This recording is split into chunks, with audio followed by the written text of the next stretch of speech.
a rift between Tagwirei as well as Wikinal Chivayo. Apologies with that. According to the information that is already on the public domain by people who have worked with ZANU-PF, there is some form of rift that appears to be coming through, and I'll be demonstrating why I am of that opinion that there is a rift between Tagwirei as well as also Wikinal Chivayo. All these are Zwikanandas.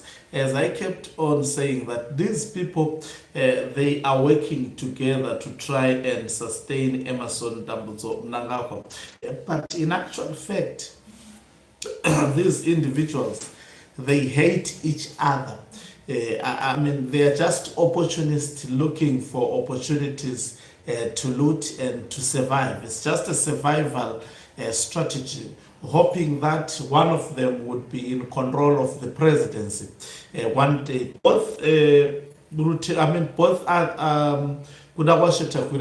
as well as Wikinal Chivayo have presidential ambitions. If you follow their previous social media posts, they see themselves leading the country at one point. And according to Rutendo Matinyarare, he also gives life to the argument that I have advanced. Greetings and welcome to your lovely channel, the Hlonipani Global News. If you are watching us for the very first time, please do remember to press the red or black subscribe button so that next time when you become the very first one to watch us.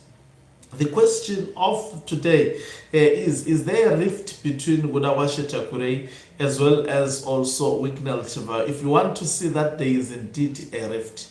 Now we know that Wikinal Chivayo has been sponsoring ZANU-PF people in some form to aid Emerson Dambudzo Mnangagwa regime.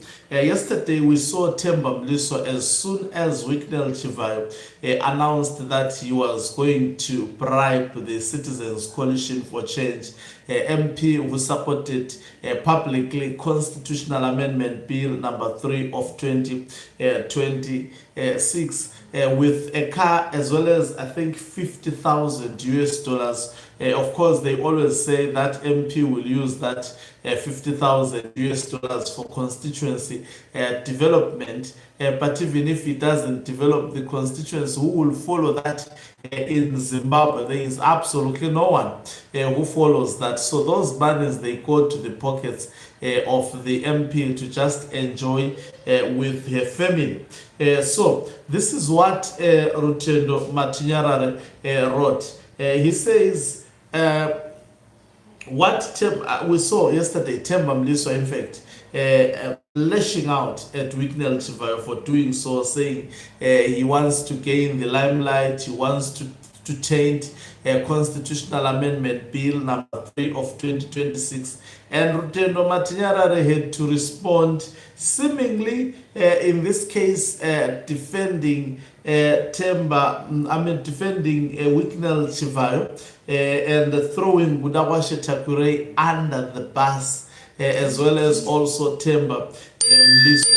Now, with the audios that I did play previous, it's quite clear that Themba Mliso is paid either by Tagwirei or by ZANU-PF to be doing what he does on social media. It will be interesting also to hear his response. I haven't checked his social media page, but I can tell you he is nursing wounds, especially with his bosses, following the exposures that have been done by Rutendo Matinyarare. So this is what Rutendo Matinyarare says. He says what Themba Mliso has done put Wikinal ahead of Wuda to be next president if Constitutional Amendment Bill 3 succeeds. It says Wikinal would be in a better position to be a president. I don't think so. In my view, I don't think that strategically. I understand why Rutendo speaks like this. Remember, he has been crying that Tagwirei used him and he never paid him. I think all that he does to Tagwirei is in an effort to fight against over payments which were not made. That is the honest truth.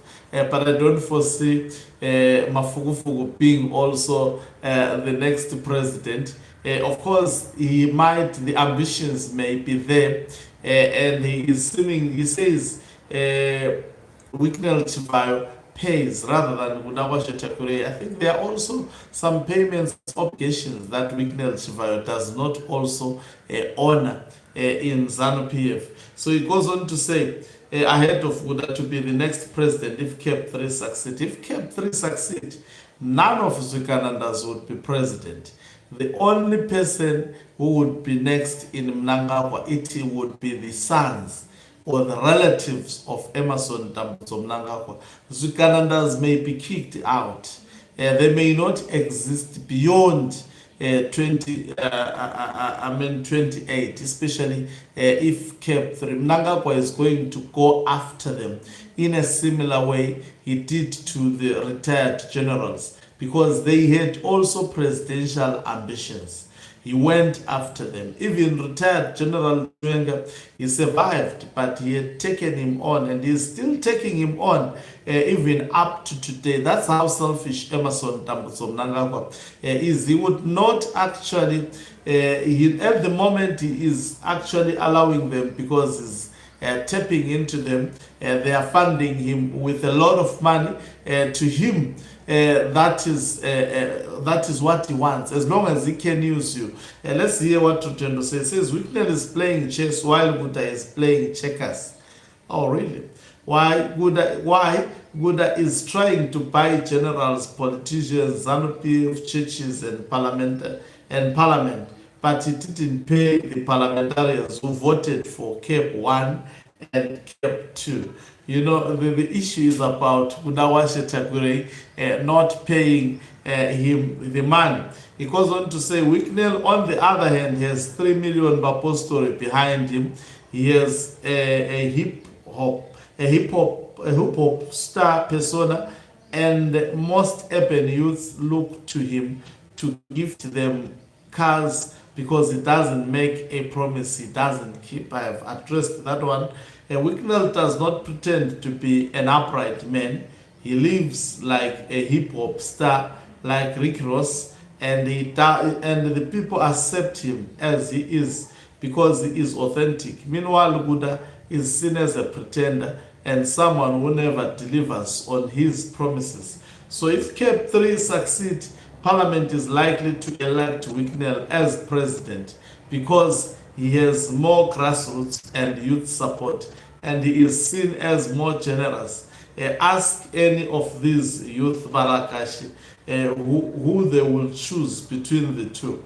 The reason Wicknell keeps gifting parliamentarians and risk tainting the process is he is buying MPs' loyalty for the future. Although he does it as if he is doing it for it, he has used this to build his personal brand and goodwill for himself while attenuating it.